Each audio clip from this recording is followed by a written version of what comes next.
welcome back to another episode of Kingdom Kids Online. I hope you've had a great week at school.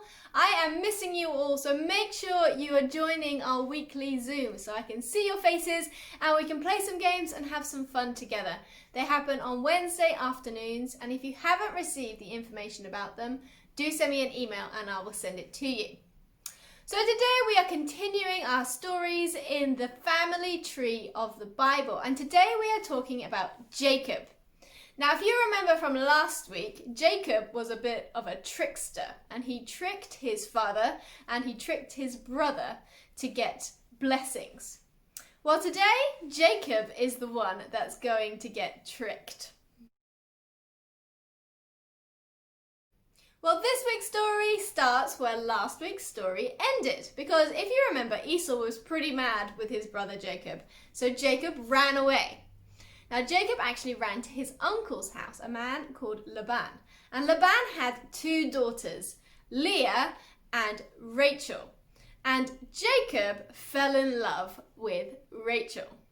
Now, this sounds like another lovely love story, but it is a little bit different than sort of our marriages and our relationships that happen nowadays. In Old Testament times, you had to pay for your wives, and it was either in a form of gold or riches or even animals to the bride's family, and then you could marry that woman. Well, Jacob didn't have anything, he had just run away, but he said to Laban that he would work for him for 7 years so he could marry Rachel. Now, it says in the Bible that the 7 years were just like days for Jacob because he loved Rachel so much. But this is where the trick comes in, because Laban didn't give Rachel to Jacob for his wife. He gave Leah to Jacob for his wife. Now, remember, in Old Testament times, you could have more than one wife. So Jacob realizes that he has been tricked and he's married Leah instead of Rachel. Well, Laban says, well, if you want Rachel, then you best work for her again. So, once again, Jacob works another 7 years to marry Rachel. So 14 years just to marry the woman that he loved. And the trickster was tricked.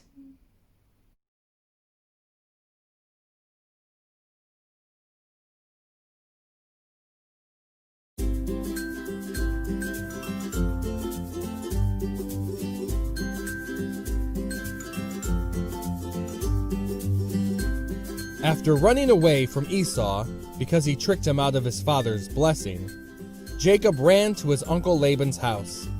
He stayed with Laban for a month and worked for him, taking care of his animals. Laban wanted to pay Jacob for his work, so he asked Jacob what he wanted. Jacob asked to marry Laban's younger daughter, Rachel. She was beautiful, and Jacob loved her. Laban said that if Jacob worked for him for 7 years, he could marry Rachel. So Jacob worked for 1, 2, 3, 4, 5, 6, 7 whole years. But they seemed like a few days because he loved Rachel so much.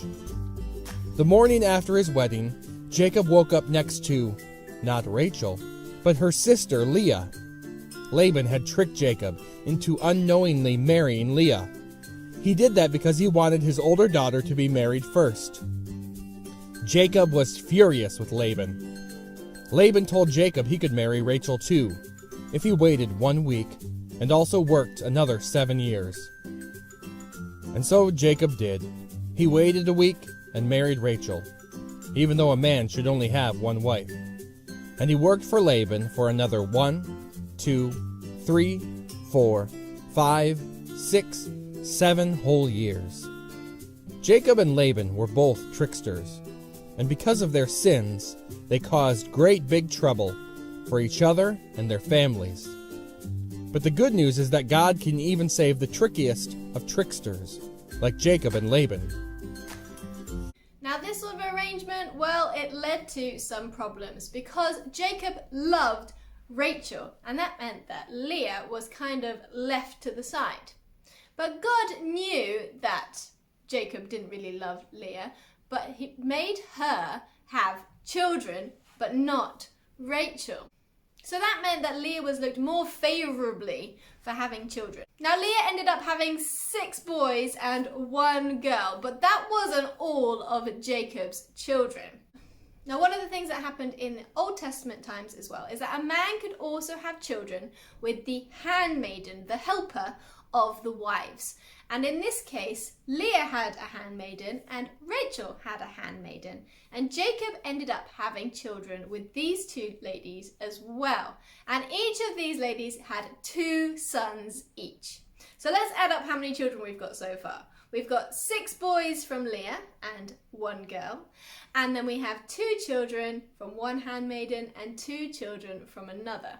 How many children are we up to already? Wow, that's a lot of boys, but it doesn't end there because Rachel does eventually have children. She ends up having 2 boys as well.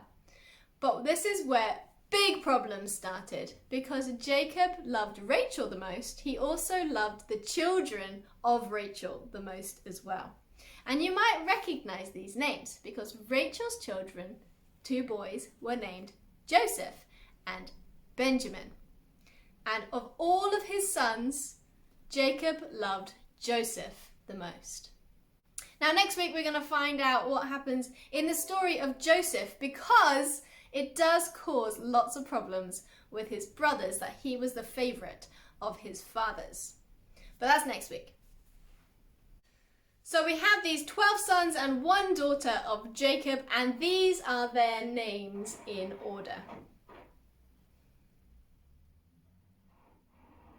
But these names are what become the 12 tribes of Israel. Because Jacob's name does change, a bit like Abraham's name changed from Abraham, or Sarah's name changed from Sarai. Jacob's name changed to Israel, and this is where we get the 12 tribes of Israel from. So what can we learn from this story? Because it's a bit of a peculiar one. Well, let's just remember that God will use any situation for his glory. I don't think that Jacob would have imagined that this would have been his life, that he would have ended up being married to sisters. But God used them and their children to make the 12 tribes of Israel, where we can trace so much of the Bible history to this family. See, God knows that things can get messy and we don't always get what we want. But he always has a plan, and he always knows that if we ask him, if we stay on his path, then it's going to be okay because he's got everything in control.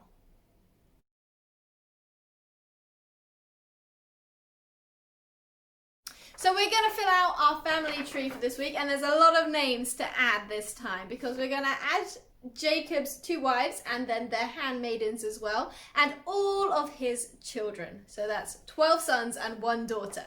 So let's put those names in now.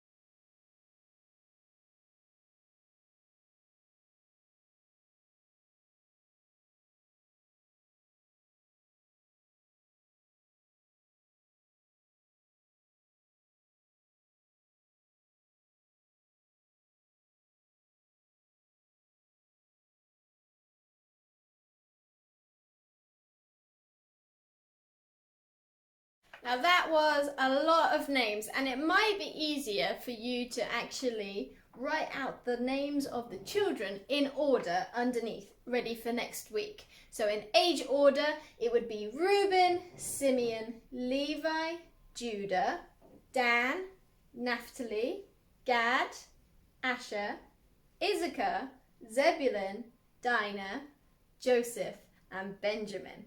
And if you put those in order at the bottom, it might be a bit easier for you to understand how it carries on after that.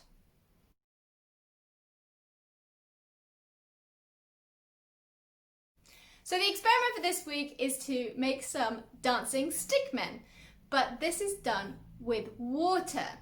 So why don't you check out the video and try it at home? So this experiment is the dancing stick men. And if you get really good at this, you can actually end up with the 12 sons of Jacob.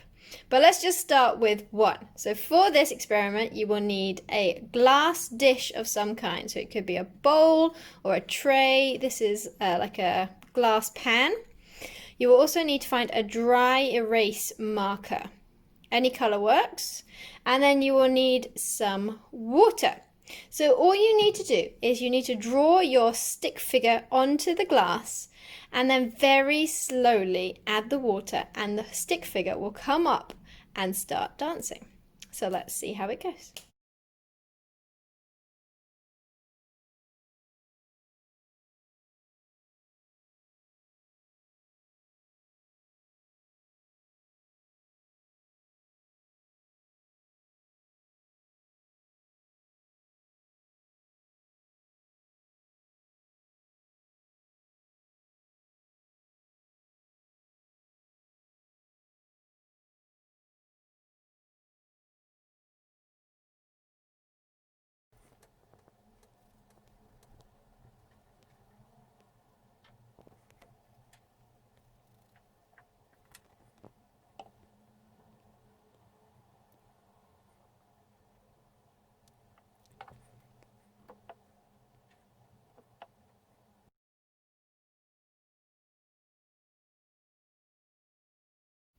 So that's it for another week, but it is October and that means Christmas is coming.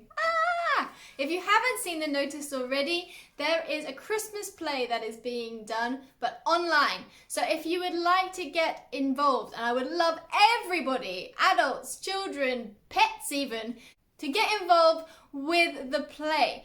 So please let me know you're interested by sending me an email or a message or giving me a call, because I would love to have as many people as we can.